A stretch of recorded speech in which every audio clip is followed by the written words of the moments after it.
Welcome, ladies and gentlemen, boys and girls. It's your boy Beaky, and let's talk why Sony's first ever State of Play event here on YouTube kind of failed. Why did gamers dislike this video so heavily? I mean, 3,000 dislikes to 1K likes, and the comment sections filled with gamers sharing their rage about this event. Is this the new replacement for E3? Is this what Sony has to offer us in 2019?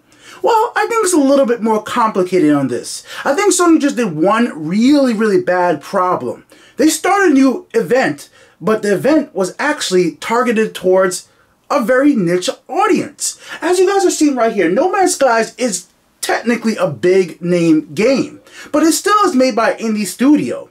But one of the first games they showed off in this event was an Iron Man VR game. Yes, Iron Man is huge, but it's a VR title. And that was one of the trends you kept seeing with this event, VR games. Like, we have an HTC Vive here. Now imagine this situation. HTC announced a brand new event that they're going to have. They're going to announce some new hardware, some new, just new software. And they get on stage. Everybody's expecting the phones or other devices first from HTC, but they come out talking about VR.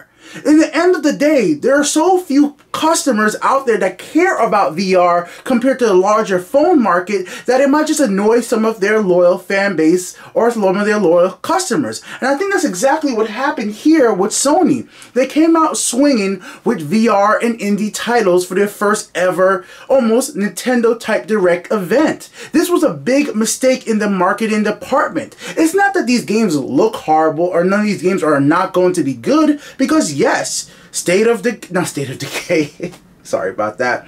Days Gone is what they showed off. Mortal Kombat, even Iron Man, No Man's Skies in the VR, and the No Man's Skies Beyond update, and a bunch of other games like Concrete Genie looks amazing. The art style, these games actually do look interesting. But unfortunately, like this upcoming VR title looks like a full AAA VR game. I mean, like, I was kind of really what London Studio has been working on, and we've been wondering what London Studio is going to be bringing us for a long time now, and they've been working on some high quality VR titles. But with that being said, the VR is still just a niche, and it's not enough to come out here and replace E3 potentially with an event like this and show off VR titles and indie games starting out. Gamers are going to be upset. Gamers are going to call you out in the comment section below. You have to start swinging out with the Days Gone, the Mortal Kombat. They saved some of the AAA titles for the end of the stream. Now, why would Sony do this? I think Sony actually wants people to remember that VR is something to stay with the Sony platform. I think they want to reinforce those people who spend the $300 to $500 on different bundles for the PlayStation VR that they're not going to abandon it. And I actually really do respect that. But I think they made a calculated mistake by having their first ever State of Play event feature so heavily on VR up front. It should have been more to the end of the presentation or their next State of Play event, or in fact just do a whole entire State of Play VR. I think that would have been actually a more appreciated by the VR community who are looking for that content. Because just like me, who is a VR gamer, when it comes to VR, I actually go out there and search for the VR content and see what's happening. And I think many other VR gamers know that they're in that niche. They don't really come to the Sony channel and just look at their biggest new presentation and figure is going to a whole lot of VR stuff there. Now, once again, I don't want to punish Sony for wanting to reinforce the fact that they're not abandoning something that gamers have spent their money on. Sony has abandoned a lot of hardware and projects they have done in the past on the PlayStation 2, PlayStation 3, and even some certain things on PlayStation 4. And they seem to want to make sure that we understand that they're going to stick with PlayStation VR. But at the end of the day, the general public, the general audience of PlayStation probably don't care anything about that. I bet a lot of people watching this right now just don't care about VR and is even wondering, why am I even talking about it to you guys in my audience? The fact of the matter is because of Sony. It's because that's what they wanted to show off. They wanted to show off VR titles. They wanted to show off certain indie titles, which I said, like Concrete Genie, looks absolutely fantastic, and I really do recommend you guys go check that out. And here we are. The event is not even halfway through, and they're showing a montage of different VR titles instead of something like really cool that happens later on in the video, like Concrete Jungle, Days Gone. Like, there's a lot of other things they could have been showing during this whole entire press conference, but this is what they thought was like appropriate to show.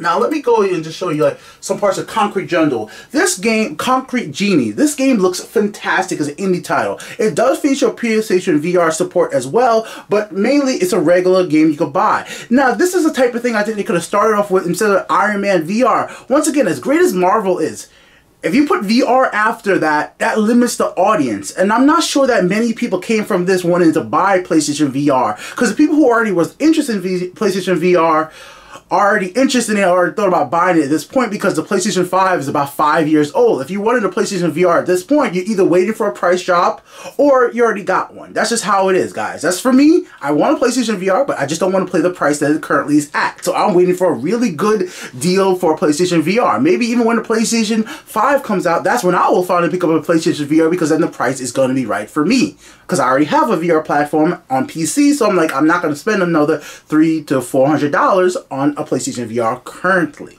So this is Beaky here with the Untitled Game Show. I think the biggest thing Sony did wrong was just marketed this video that they're introducing right now, the State of Play, to the wrong audience. If they would have went out here with the Day Gone, the Mortal Kombat, the big AAA games coming out really hard, do a 10-minute great video instead of a 20-minute video featuring a bunch of indies, a bunch of VR titles that a lot of players might not care about, they would have started off this State of Play really well. And people right now are in the comment section saying, oh my god, is this what you're going to be doing instead of an E3 press conference? I still think that they're going to do one type of online press conference that really blows out and really shows some cool stuff, but we still have to wait and see. Because if this really is the replacement for E3, ooh, we're in trouble. This is, know why we're in trouble? I'm not sure if you guys remember, Sony did have this digital magazine called something with Q. I don't remember what it's called, but somebody can remind me in the comment section below. They used to do a digital magazine on the PlayStation 3, if I remember correctly. It's something with a Q, and this very much reminds me of the layout of how that magazine used to be. Like, it was just like, okay, it's a bunch of trailers, a bunch of quick information about what's happening in PlayStation over the next few months. And this is the same thing that's happening right here. They're talking about the games that are coming out in spring. So this event couldn't technically happen after E3 because most of these games would have already been out. But still, I think it could have been done a lot better. Till next time, guys, like it if you like it, dislike it if you dislike it. Let me know what you guys thought of Sony's new State of Play event. I definitely think they could have marketed this so much better. If you guys want to support what I do, click one of the videos you guys see over there. Pick up my gaming TV in the description, my microphone, my brand new camera, any other stuff I talked about or you see in the video right now. Till next time, later.